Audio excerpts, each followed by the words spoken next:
En el hemisferio occidental, el apego de los Estados Unidos a la doctrina Monroe puede forzar al país, en notorios casos de tal abuso o impotencia, al ejercicio de un poder de policía internacional. Theodore Roosevelt.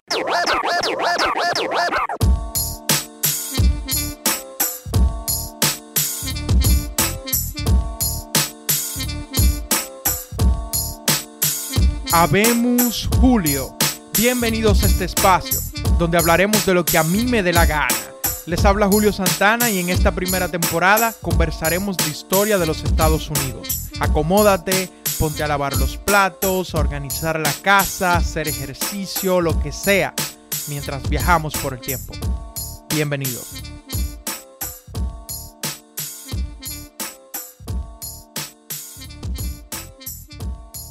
Hemos vuelto a los episodios temáticos. Pero ven acá, ¿qué diablo un episodio temático? Que yo siempre digo eso. Un episodio temático es como el episodio 10, el 11, el 12... El episodio 10, por ejemplo, se trataba de la expansión de los Estados Unidos. El episodio 11 se trataba de la economía. El 12 de las respuestas al cambio. No sigo una línea cronológica, sino que voy más atrás y más hacia adelante de por donde vamos en la historia cronológica. En este momento, por ejemplo, vamos en el periodo que es la primera década del siglo XX, pero yo me voy a ir al principio de la República. Son necesarios estos episodios temáticos porque a medida que nosotros vamos hablando y hablando y hablando, en las épocas específicas dejamos detalles muy importantes sobre temas como política internacional, como movimientos sociales, etcétera, que no podemos dejar. Simplemente no podemos dejar esos detalles. Entonces aquí vamos a recopilar todos los detalles de la política exterior estadounidense y de cómo se fue convirtiendo en un poder imperial. El título dice de colonia a colonizador. Vamos a hablar desde el esfuerzo independentista hasta, bueno, los primeros años del siglo XX. Pero que el título no los engañe porque a pesar de que Estados Unidos empezó como una colonia, siempre tuvo un gen expansionista, más no necesariamente imperialista, desde su fundación. Así que hablemos de específicamente esa parte de la expansión, que es el destino manifiesto. ¿De dónde viene el destino manifiesto? Hicimos un episodio completo que fue el episodio 10, donde pueden encontrar más detalles, pero para un resumen, básicamente es la idea que es el destino de los Estados Unidos expandirse hasta el Pacífico, y que si tenían que llevarse todo lo que estaba en el medio y así enviar indígenas que viven en sus tierras en el sur de los Estados Unidos a Oklahoma y luego ir allá y masacrarlos también, pues se hacía, porque es el destino manifiesto. Si se debía provocar a México para luego robarle territorio, se hacía, porque es el destino manifiesto, por Dios. Además de que tipos como Washington, por ejemplo, en su juventud, querían expandir el territorio porque era un negocio. Tener nuevas tierras era un negocio. La especulación de tierras enriqueció muchísimo a los hombres más ricos del país, al punto que, por ejemplo, un tipo como Andrew Jackson hizo su riqueza fue especulando tierra en los nuevos territorios. Pero hablemos ya de política exterior en los gobiernos. ¿Cuál fue la política del primer gobierno real y constitucional, que fue el de Washington? La primera es la de neutralidad. Como ya lo sabemos, Francia y el Reino Unido estaban en una guerra constante por esos años y Washington decidió no involucrarse en esa guerra y no tener una alianza directa con los franceses, a pesar de que los franceses los habían ayudado a independizarse. Muchos celebran esa política exterior de Washington porque marca la pauta por el siguiente siglo de lo que sería la actitud estadounidense hacia los conflictos europeos. Sin embargo, hay que entender que también había tendencias. Washington era un tipo que se sentía inglés, sin embargo tenía simpatías con algunas ideas francesas que se estaban ventilando. Pero luego, cuando llega John Adams, que es el siguiente gobierno, John Adams casi arma una guerra con los franceses porque se llevaba muy mal con los franceses. Era de la facción pro-inglesa. Y entonces, cuando se arma la Revolución Francesa, él está asqueado por dicha Revolución Francesa, pero no solo está asqueado, sino que cuando los franceses vienen a reclutar personas en los Estados Unidos, él dice, no, los estadounidenses no van para esa guerra y no vamos a permitir que vengan a reclutar. Y se fanatiza tanto el gobierno de John Adams contra la Revolución Francesa que comienza a perseguir tanto a los franceses que estaban en el territorio como a los pro-franceses. Pero bueno, Jefferson vuelve a la neutralidad, aunque quizá podamos decir que nunca nos fuimos de la neutralidad, porque John Adams no fue que se metió en el conflicto bélico, sino que más bien tenía una posición ideológica y sus políticas fueron en esa dirección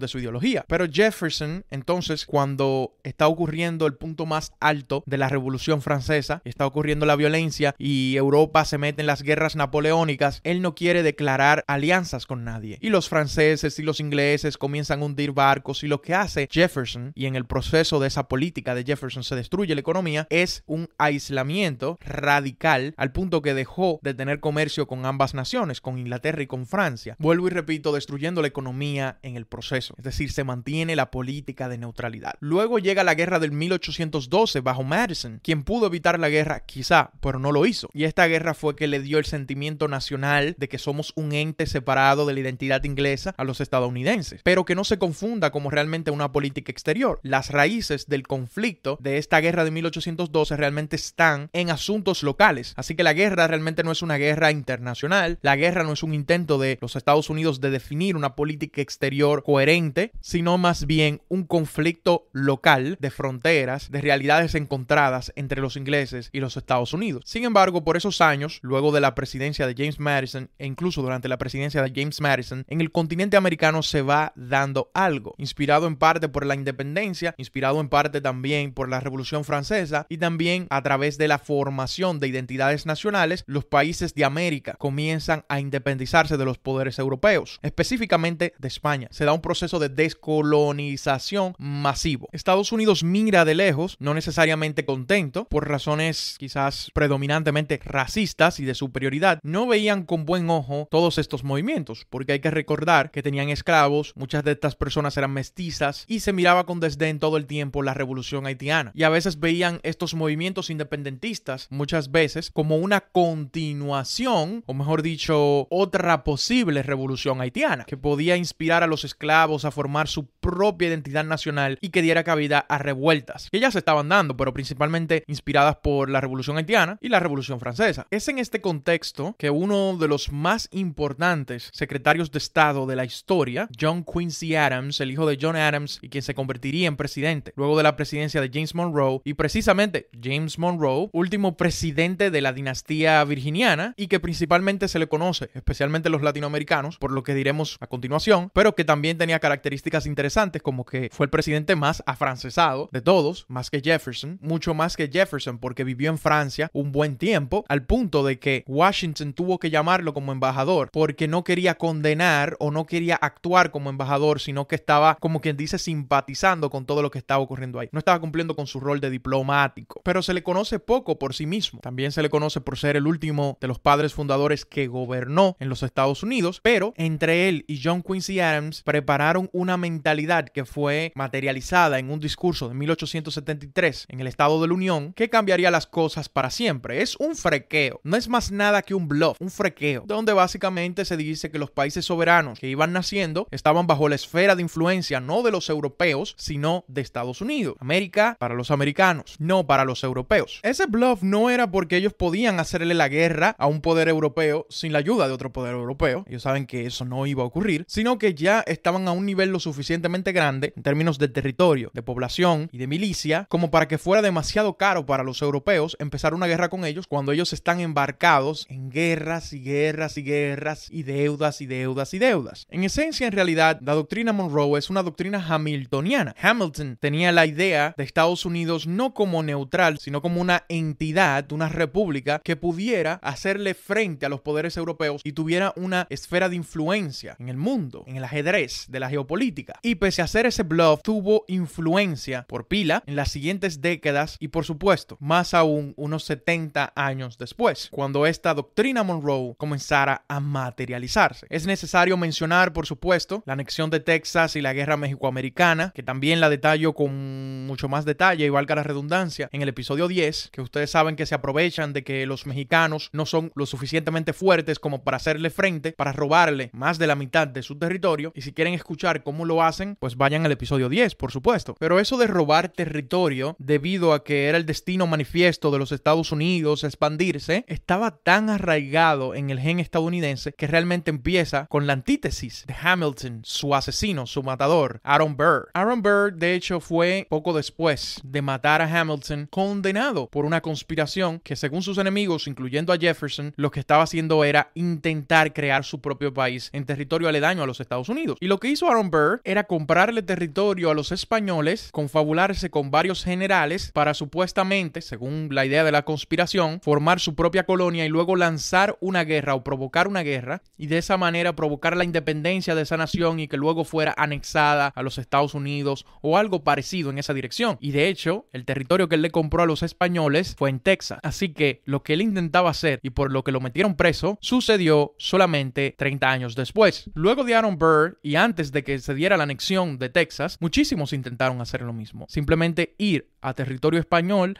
a territorio mexicano, a territorio indígena, plantar ahí sus propias colonias y luego intentar robarse ese territorio ilegalmente, sin el apoyo del gobierno, incitando a que el gobierno los apoyara muchísimas veces. Y tanto así era que se sacó una ley en 1818 llamada el Neutrality Act. Y ojo con el nombre, la ley de neutralidad. Eso fue unos años antes de la doctrina Monroe y la idea era no solamente establecer la neutralidad, sino también penalizar a las personas que intentaran hacer esto, de intentar robar territorio, estableciéndose en ciertas áreas y creando sus propias colonias. Que por cierto, a esos expedicionarios que buscaban robar territorio se le llamaba filibusteros. Creo que lo mencioné en un episodio por ahí. Pero entre la doctrina del destino manifiesto y la materialización del Tratado de Missouri o el compromiso de Missouri, que hizo que de una línea para arriba los estados fueran libres y de una línea para abajo los estados fueran esclavos, se armó otro tipo de expedición que iban más allá de simplemente expandirse y conseguir territorio para anexarlo a los Estados Unidos y ser los gobernadores de esos territorios y a veces incluso ser un país independiente. ¿Por qué? Porque si yo voy a Guatemala, tomo Guatemala y la convierto en un estado de Estados Unidos, debido a que está el sur de la línea por debajo de Missouri, ese estado va a ser esclavista. Entonces muchos sureños querían ir a Latinoamérica, especialmente a Centroamérica, a tomar territorio para convertirlos en estados esclavistas y así asegurarse de que tuvieran una mayoría en términos de poder. Era un interés muy grande hacer esto en Cuba, por ejemplo, no solamente en Centroamérica. Y también porque temían de que ocurriera en Cuba lo que había pasado en Haití de la revolución de esclavos. De hecho, ya en 1833 intentan hacer una expedición en Cuba apoyando a Narciso López, que es el creador de la bandera cubana. Pero quizás ese no es el caso más famoso. El caso más famoso es el de William Walker, que intenta conquistar México, tiene un fracaso y luego lanza una expedición medianamente exitosa a Nicaragua, donde puede rápidamente doblegar a las autoridades locales y básicamente quedarse con Nicaragua. Es decir, este expedicionario, William Walker, sureño, que quería poner plantaciones, toma Nicaragua. No solamente eso, sino que quería hacer un canal para llevar al Pacífico, porque ya estos tiempos, 1857, 1856, ya se estaba hablando de dicho canal para darle paso ahí a los Estados Unidos. Y bueno, se arma un lío y luego otro lío y fue ejecutado por Costa Rica al final. Y el gobierno de los Estados Unidos se limpió las manos, ¿no? Con este tipo. Luego de que Zachary Taylor gana las elecciones aproximadamente en el año 1848. En las elecciones de 1852 gana Franklin Pierce, un demócrata, pero él pertenecía a un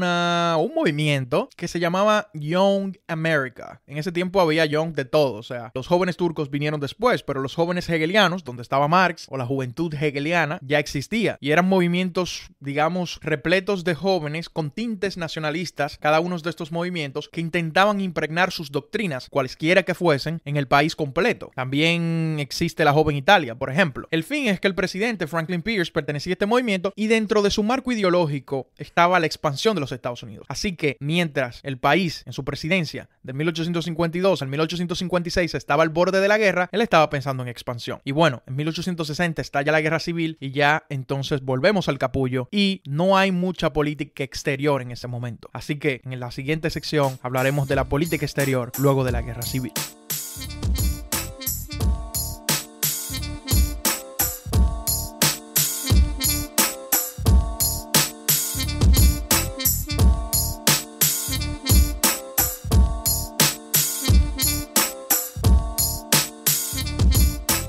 Luego de la guerra civil estamos revitalizados, revivimos, nos tomamos la semilla del ermitaño. Solamente queda una semilla del ermitaño. ¡Cómetela rápido! Vegeta, esa semilla del ermitaño es la última. ¡Cómetela! Bajo Grant y específicamente bajo Seward, que era un republicano que tenía aspiraciones presidenciales, no llegó nunca a ser presidente, pero fue, junto con John Quincy Adams, que lo mencionamos anteriormente, probablemente el secretario de Estado, la persona que ha ostentado esa posición más importante de toda la historia. Bajo Seward se vuelve a la expansión. Seward quería porciones de lo que hoy es Canadá, partes del Caribe como Cuba, quería comprar Santo Domingo, quería Hawái, quería Alaska, todo eso. Y algunas de esas cosas se materializaron, por supuesto. Lo de Cuba no pudo darse, lo de Santo Domingo tampoco. Hubo un bloqueo por parte no de los dominicanos, sino más bien del Congreso de los Estados Unidos, una oposición enérgica por parte de Charles Sumner. Lo de Hawái no se dio por el momento, pero sí se dio lo de Alaska. Y bueno, Alaska. Seward le compró Alaska a Rusia, que era el país con el que mejor se llevaba a los Estados Unidos en toda Europa en ese momento. Algo irónico porque a este punto, el primer trimestre del 2023, las relaciones entre Estados Unidos y Rusia son bastante malas. Y por todo el siglo XX también lo fueron. Teníamos la Guerra Fría, por supuesto. Pero en aquel entonces, 1870 y tantos, no lo eran. Eran bastante buenas, las mejores relaciones en toda Europa. Le compró Alaska solamente por $7.2 millones.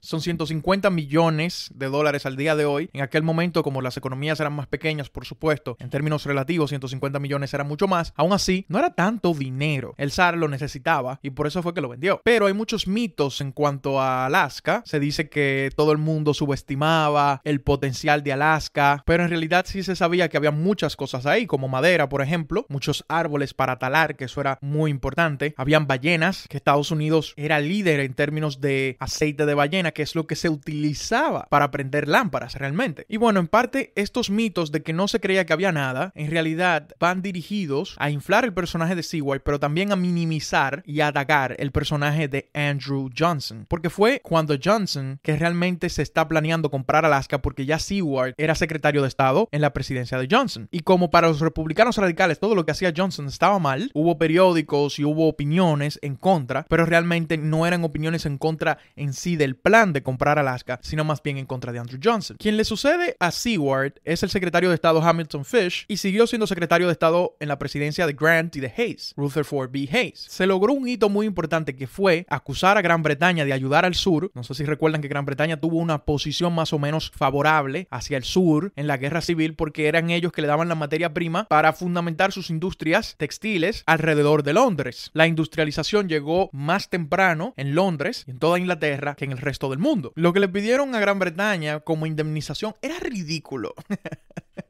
Le pidieron $2,000 millones o que le regalaran Canadá. Oye, diablo, coño, qué abusadores, que le regalaran Canadá. Porque Estados Unidos, en sus sueños mojados expansionistas, siempre tuvo la idea de que Canadá debió unirse a las 13 colonias. Nunca lo hizo, nunca lo quiso hacer. Le dieron su cocotazo cuando intentaron hacerlo al principio de la guerra de independencia. ¿Y qué más este momento para hacerlo? Al final terminaron simplemente pagándole $15 millones.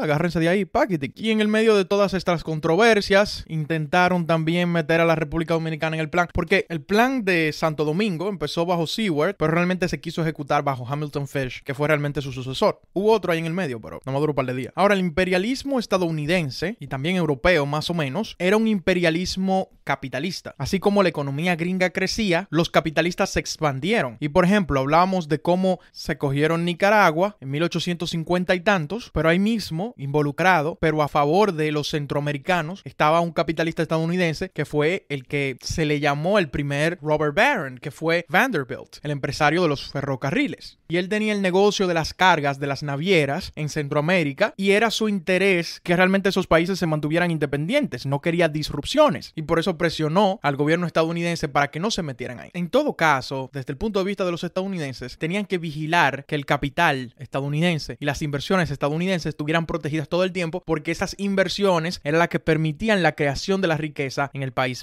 padre, como sea que le podamos decir, el país donde se originan estas empresas, estas corporaciones. Es un mercantilismo. No, es capitalismo. Pero el capitalismo no era opuesto al mercantilismo. No importa. Así que con este enfoque neoimperialista, poco a poco se va tejiendo el plan de crear esa esfera de influencia gringa en las Américas. Poco a poco, la doctrina Monroe va dejando de ser un bluff para convertirse en una realidad. Pero hay una base ideológica detrás de todo esto. Ya hablamos del individualismo, del destino manifiesto, del yo intentar buscar riquezas a como de lugar, pero también en la Segunda segunda mitad del siglo XIX hubo ideólogos más concretos y que de hecho provocaron políticas públicas por parte del gobierno en ciertas áreas. Quizá el más famoso fue Alfred Thayer Mahan, un historiador que escribió La influencia del poder naval en la historia, que hablaba de específicamente cómo los poderes navales lograron poner sus tentáculos en todos lugares y daba hints a la recomendación de que los Estados Unidos debía construir un poder naval sólido para poder realmente tener dominación. Y por influencia de este libro, que lo leyeron todos los hacedores de políticas públicas, se creó la Ley Naval del 1890 que fortaleció el poder naval de los Estados Unidos. 100 años antes se discutía si tener una marina era constitucional. Los hamiltonianos decían que sí, los jeffersonianos muchos decían que no. Ahora, no solamente es constitucional, sino que es elemental para la conformación del Estado. Otros ideólogos fueron Frederick Jackson Turner y Brooks Adams. Turner fue uno de los que habló de la expansión de la frontera estadounidense y cómo esto era elemental, porque a través de la expansión de los Estados Unidos, que era un país superior y una cultura superior en las Américas, se acomodaba más población del país, se mejoraba el mundo, se incrementaba la democracia porque era la democracia más grande del mundo, se mejoraba la economía de esos países, en fin, era un ganar-ganar. Dijo Turner, las exigencias de una política exterior vigorosa por un canal interoceánico, y hago un paréntesis aquí para decir que obviamente se refiere al canal de Panamá o al canal de Centroamérica, porque todavía no se sabía exactamente dónde sería, se pensaba Guatemala, Nicaragua, etcétera, pero ya digo que se estaba cocinando eso desde la primera parte del siglo XIX, pero continuó, por un renacimiento de nuestro poder sobre nuestros mares y por la extensión de América, influenciando a las islas periféricas y los países colindantes, son indicaciones de que las fuerzas de expansión continúan. Y por supuesto, no faltaba también, aparte de la idea de que la expansión era importante, el evolucionismo, que se estaba llevando a todas partes, al estudio de religión comparativa, a la antropología y por supuesto a la historia antropológica por sí misma. Y ahí llega Brooks Adams y su ley de la civilización y la decadencia, donde dice que ciertas civilizaciones naturalmente se desarrollaron superiores y otras naturalmente son inferiores. Todo esto va cocinándose para dar a la teoría del excepcionalismo estadounidense. Por un lado estaban los que decían que la frontera debía seguir expandiéndose, porque a través de la expansión de la frontera vamos a expandir la democracia. Tenemos la idea del destino manifiesto, tenemos las ideas de que es ese espíritu estadounidense de ir hacia los confines del mundo para explorar que los hace especiales. Por otro lado tenemos a un tipo dando estrategias de lo naval, por otro lado tenemos el evolucionismo antropológico y terminamos ¿dónde? Terminamos en la idea de que Estados Unidos no solamente puede, sino que tiene que convertirse en un poder imperialista. Así que se va a lanzar a crear su esfera de influencia como primer paso antes de convertirse en el imperio. La incursionada de Estados Unidos en el Pacífico comienza desde los 60s y parte de ello fue la compra de Alaska, pero también se metieron en Hawái. Primero llegaron como inversionistas, luego hubo muchos inversionistas estadounidenses que tuvieron hijos allá y sus hijos eran en sí hawaianos. Y de esto de Hawái y de Filipinas, de lo que vamos a hablar ahorita, se habla muy poco y yo tengo mi teoría. Y estas teorías de qué es lo que yo pienso sobre la historia, no las voy a ir dando en cada episodio, sino más bien que las recopilaré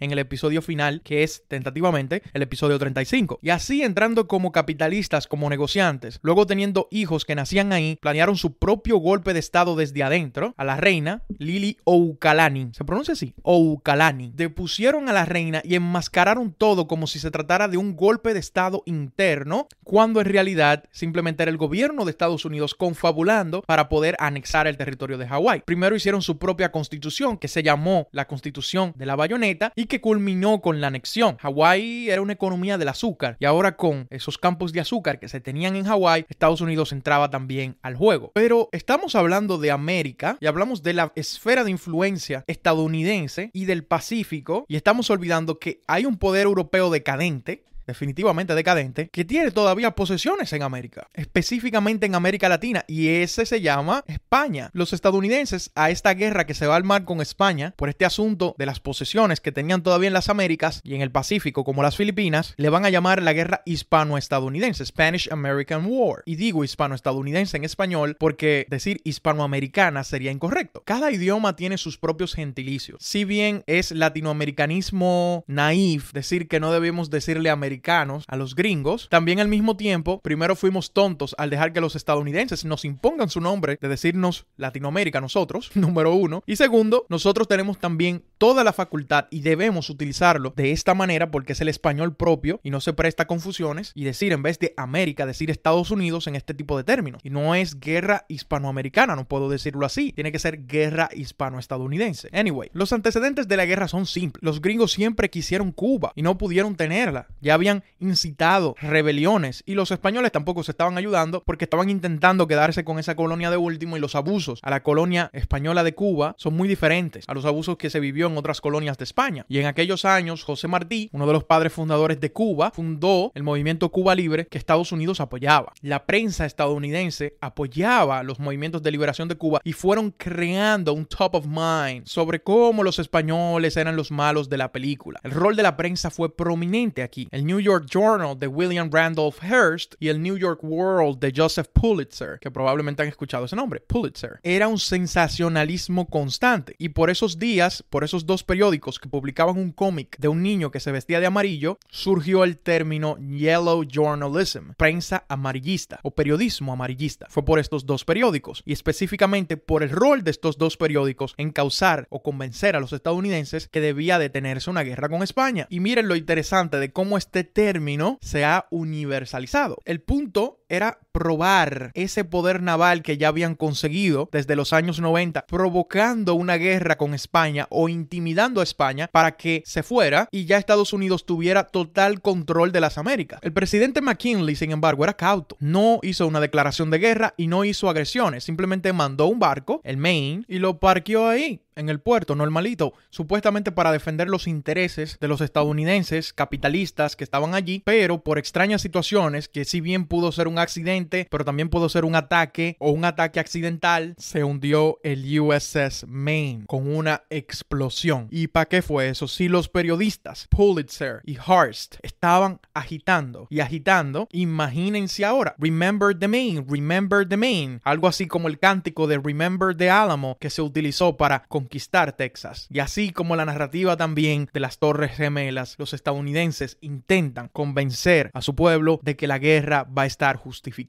Hace uso de la doctrina Monroe Estados Unidos y le dice a los españoles que deben de aceptar la independencia cubana, o si no, que se abstengan a las consecuencias. Pero los españoles no andan en eso, así que McKinley le pide al Congreso que le aprueben la declaración de guerra y el Congreso dice sí, se armó el bobo. Esta es una guerra formal porque Estados Unidos tiene operaciones militares en el siglo XX, muchísimas, que no son declaraciones de guerra y que no necesitan una aprobación congresual. Pero para declarar guerra constitucionalmente y formalmente se necesita la aprobación del Congreso. Así que esta guerra, para un estadounidense, es una guerra real. Una guerra constitucional. Esta guerra solamente duró 2 meses. Los estadounidenses estaban confiados. Tan confiados como estaba Putin con Ucrania, pero no le salió a Putin. Tampoco le salió como querían a los estadounidenses. Las armas que habían creado no eran tan poderosas como ellos creían. Su poder naval, sus barcos, no estaban tan bien construidos como ellos creían. Sin embargo, pudieron ganar la guerra fácilmente porque los españoles ya eran un poder decadente. A la guerra fueron muchísimos voluntarios y principalmente los españoles perdieron por ello. Porque creían que simplemente era un conflicto menor a una escala que no iba a ser tan grande, pero no sabían que los estadounidenses estaban tan apechados. Y cuando frenaron todos esos voluntarios y cuando Estados Unidos hizo una movilización, dijeron, pero ¿y qué es esto? Un tigre que se llamaba Theodore Roosevelt, político de Nueva York, que lo conocemos por el episodio anterior, en ese momento era secretario asistente de la Marina y decidió renunciar e irse a pelear a la guerra él mismo, como voluntario de caballería. Pero antes de irse, justo antes de irse, ordenó el ataque naval a las Filipinas. Y en 1 mes tomaron las Filipinas. El asunto de Cuba duró más tiempo. Y eso fue lo que hizo popular a Roosevelt, su gloria en la guerra hispano-estadounidense. Aparte del personaje, ¿no? Roosevelt montó su unidad de caballería de solo voluntarios, que se llamaban los Rough Riders. Pero pese a la popularidad de esos Rough Riders y de la romantización que hizo la prensa de Roosevelt renunciando a su posición, yendo para allá como voluntario a dar plomo, junto con un conjunto de jóvenes de 20 años que también también dejaron lo que estaban haciendo para ir para allá a pelear, gran parte de la gloria de la caballería era por los Buffalo Soldiers. Los Buffalo Soldiers era una unidad de caballería compuesta solamente de negros y sabemos que le decían Buffalo Soldiers. Esas unidades de caballería porque los indígenas le pusieron así porque tenían el pelo como un búfalo, es decir, rizado, y esos tigres daban la para. Y el performance de ellos en la guerra hispano-estadounidense fue superior al de los Rough Riders, pese a que estos se convirtieron en más célebres. Los estadounidenses ganan la guerra, Puerto Rico simplemente los deja entrar, están también colocados en las Filipinas y a los españoles solamente le queda negociar.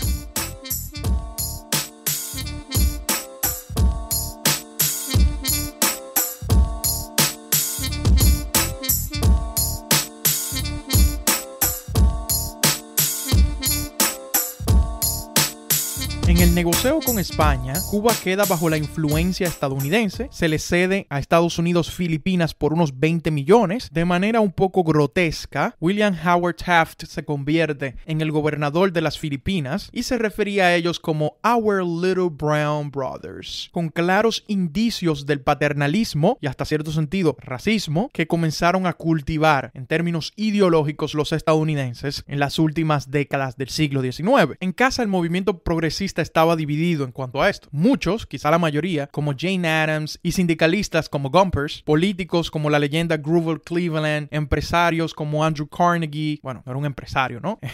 Se puede decir que era un oligarca, literatos como Mark Twain, todos estaban en contra del neoimperialismo y formaron la Liga Antiimperialista para protestar el nuevo rol de los Estados Unidos en el mundo. Pero tuvo poco éxito.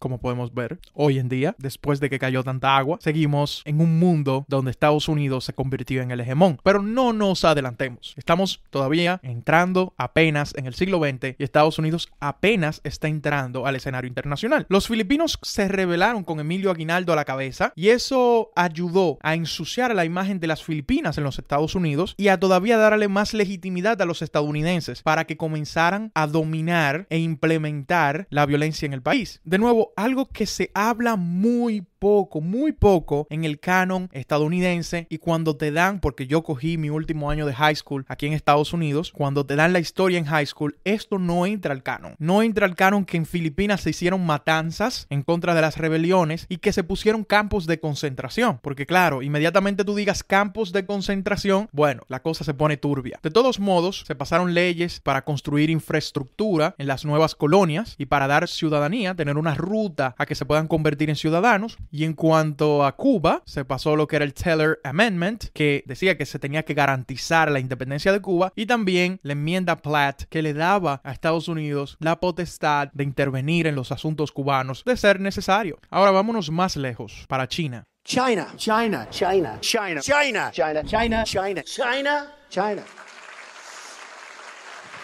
Estados Unidos, quizá como un bluff, pero en este momento ya los bluffs tienen algo de material detrás, tiraron los Open Door Notes. Era un conjunto de memos diciendo que se tenía que mantener la puerta abierta para China porque se supone que la política británica para con China era la Open Door Policy. Sobre todo, Estados Unidos tenía miedo de que los europeos hicieran con China y con parte del continente asiático lo que se estaba haciendo en África, que fue que se los repartieron como si el continente fuera nada. Pusieron un mapa y dijeron, mire, eso es suyo, eso es suyo, eso es suyo y eso es suyo. Agárrense de ahí. Los chinos que no querían independencia, que no querían soberanía, sino que solamente se beneficiaban del comercio, estaban felices con esta posición estadounidense porque les aseguraba más comercio y que más países entraran y no solamente los países poderosos, ¿no? Pero los europeos estaban como que, ¿y esta frecura? ¿Y esta vaina de los gringos? ¿De dónde salen estos tipos a disparatear de esa forma, no? Pero como digo, le dan material porque cuando en China se arma el Boxer Rebellion, los estadounidenses, junto con los alemanes, mandan tropas y convencen a golpes de que se acabe la rebelión. Ya cuando se asesina a McKinley, y si escucharon el episodio anterior saben que fue un anarquista que le dio un plomazo, entra Theodore Roosevelt al mando. Y Roosevelt era un fiel creyente de que Estados Unidos debía seguir expandiéndose. Era un neoimperialista carta cabal. Igual que McKinley, pero quizás más romantizado. Roosevelt es que le da más forma a la política exterior estadounidense. De manera legendaria, saca su política del garrote. Simplemente habla despacio, habla al pasito, no vocé mucho básicamente, pero siempre lleva un palo contigo detrás. Así llegarás lejos, decía Roosevelt. Y lo que quería decir con esto, de que si tú te pasas te vamos a entrar palo, es que tenemos una marina aquí y si ustedes, los países que están en mi esfera de influencia, no respetan, entonces la marina les va a tocar la puerta. Esta es la más importante declaración o política estadounidense después de la doctrina Monroe porque le pone dentadura a una bestia que anteriormente estaba desdentada. Roosevelt quería seguir la expansión y esta política del garrote fue testeada en Santo Domingo, Haití y países de Centroamérica. De hecho, el political cartoon más famoso es con Santo Domingo. Roosevelt en un barco con un cañón apuntando a Santo Domingo y esa probablemente es la portada de este episodio. Pero Roosevelt quería seguir la expansión y extender el dominio efectivo de los Estados Unidos y para eso necesitaba un canal que entrara al Pacífico y tener control de ese canal. Cuando Seward, este canal se pensaba hacer por Nicaragua y se habían discutido países como Guatemala, pero el Istmo de Panamá era el territorio más estrecho y por ende más factible para hacer este canal. Y cuando se lo propuso a Colombia, Colombia dijo no, suelte eso de lo mío. Como resultado, Theodore Roosevelt, haciendo la puñalada trapera que saben hacer los gringos y que la han hecho tantas veces en la historia, como nosotros hemos podido ver en este episodio, incita la creación del Estado de Panamá y mandó barcos para defender la lucha de independencia de Panamá de Colombia solamente para que hicieran el negocio y él poder hacer su canal. Convirtió a Panamá en un protectorado estadounidense y de hecho fue a visitar la construcción, que como dato curioso, Roosevelt visitando la construcción del canal de Panamá fue el primer presidente de salir de los Estados Unidos siendo presidente. O sea, gobernaban desde Washington y si hacían visitas eran en el interior del país. No se veía bien eso de andar por el mundo, porque claro, también hay que ponerlo en perspectiva, eso significaba ausentarse por semanas y a veces hasta meses, pero ya los viajes se fueron haciendo más cortos y las ausencias también más cortas y ya era factible para un presidente, especialmente tan cerca como el canal de Panamá, ir a visitar esa construcción. Roosevelt también lanza el corolario que está al principio del episodio y lo dice en un discurso oficial. Básicamente lo que dice es que Gringolandia tenía ahora el poder de ser policía internacional en su esfera de influencia. ¿Y quién lo diría que también sería policía internacional en el futuro en todo el mundo? Entonces Roosevelt no solamente le dio dientes a la doctrina Monroe, sino que ahora tira su propia doctrina, el corolario que dice no solamente nosotros vamos a evitar que los europeos entren, sino que también tenemos el derecho de policía internacional. Pero no todo era agresividad y violencia, también hubo diplomacia, por ejemplo, haciendo que la guerra ruso-japonesa se acabara, bregando ahí un tratado de paz en New Hampshire que funcionó. Cuando Roosevelt deja la presidencia en 1908 y entra su pupilo, William Howard Taft, este cambia el approach y lanza otro tipo de diplomacia que entra al canon estadounidense. Se llama The Dollar Diplomacy. Comienza a regar dinero. En vez de utilizar la marina, utiliza el dinero. Estados Unidos hoy en día utiliza ambas cosas y tanto Taft como Roosevelt entonces, en términos de política exterior, son los presidentes más influyentes del siglo XX. Bueno, también Wilson. Pero el punto es que Taft comienza a pagar las deudas de algunos países de Latinoamérica para mantener la dependencia de esos países, proteger las inversiones también de los capitalistas estadounidenses. Y si no obedecían, por supuesto, iba a llegar a la violencia a través de la fuerza naval. Bajo Taft, el Congreso declaró que ninguna otra nación podía comprar tierra en Latinoamérica, en su esfera de influencia. De nuevo, la doctrina Monroe haciéndose canon. Si Monroe tiró la teoría, Roosevelt, Taft y luego Wilson lo llevaron a la práctica. Nos vemos en el próximo episodio.